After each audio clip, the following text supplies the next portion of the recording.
If you build anything for the web, you've definitely heard about accessibility. But what if I told you there's this surprising, almost backwards secret about two of the biggest players, HTML and ARIA, that could totally change how you build more inclusive websites? Well, let's get into it. Okay, let's start with a really fundamental question. You've got a screen reader, right? It lands on a website.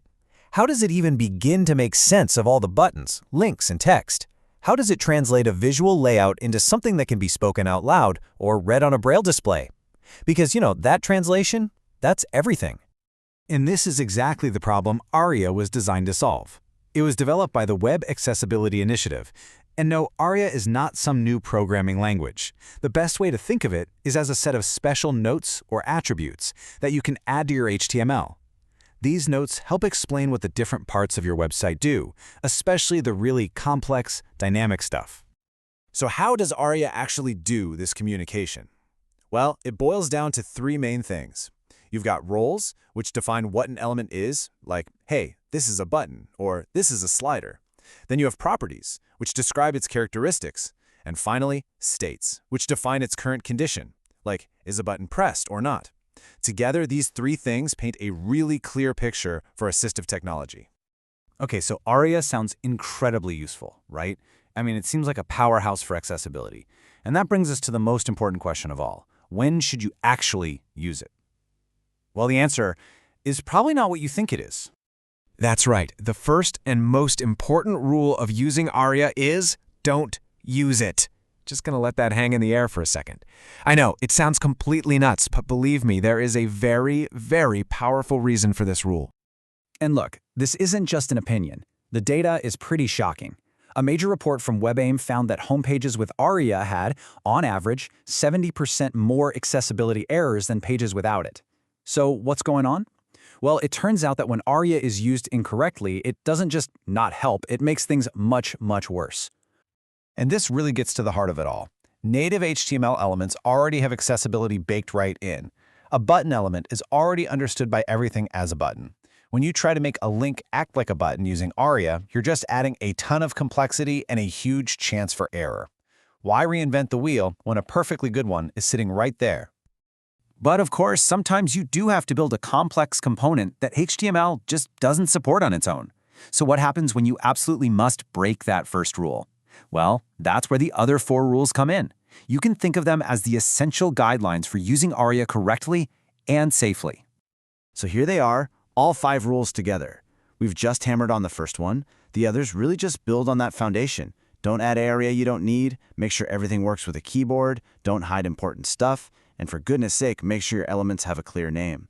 So let's break down those last 4. All right, rule number 2 flows directly from the first one. Avoid redundancy. Your standard HTML elements already have their own native roles. When you add an ARIA role on top of that, you can actually override or contradict that built-in meaning, and that just leads to a whole lot of confusion for assistive tech.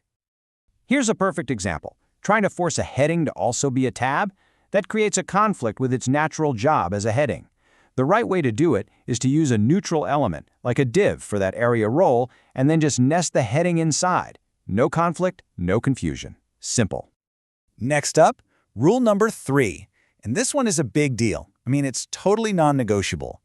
If you create a custom interactive element, something a user can click, press, or type in, you are now 100% responsible for making it fully usable with only a keyboard. So many users, with and without visual impairments, depend on keyboard navigation. A key piece of this puzzle is the tab index attribute. See, using tab index equals 0 on an element that isn't normally focusable, like a span, adds it to the natural, predictable tab order of the page. But using a positive number, like tab indexed equals 1, can completely hijack the focus and create a really confusing, broken navigation experience. Just stick with 0.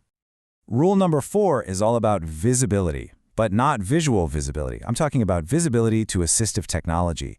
You should never, ever, ever make an element that a user needs to interact with invisible to a screen reader. It's kind of like hiding the submit button from someone who's trying to fill out a form. It's just mean. And here's exactly how that can happen. An attribute like ARIA hidden true tells assistive tech to completely ignore an element and everything inside it. So if you put a focusable button inside that hidden element, you've just created what's called a focus trap. A keyboard user can get stuck on an invisible control. It's a total dead end. And that brings us to our fifth and final rule. Every single interactive element needs what's called an accessible name. This is literally the text that a screen reader announces to tell the user what the element is or what it does. Without it, a user is just navigating in the dark, clicking on mystery buttons. And what's great is that you can provide this name in a bunch of ways. The simplest is just the text inside a link. For an image, the alt text becomes the accessible name. And for an input, like a checkbox, the associated label provides that name. See? All three of these examples correctly tell the user red leather boots. So after all these rules, what's the big takeaway?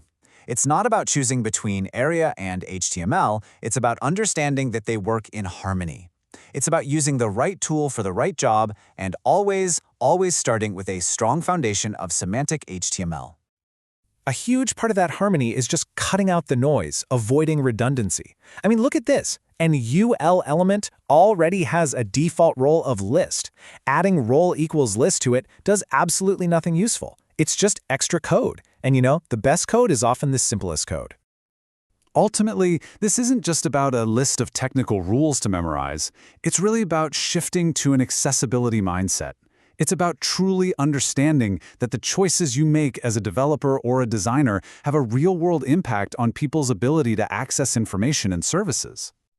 This quote from the source material just captures that mindset perfectly. It reminds us that digital accessibility is not an all-or-nothing game. It's a spectrum. The important thing is just to stay curious, to keep learning, keep testing, and to keep trying to build a web that works for everyone.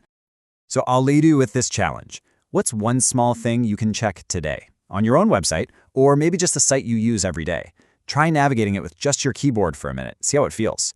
Do the images have proper alt text? Taking that first small step is how we all start building a more open digital world.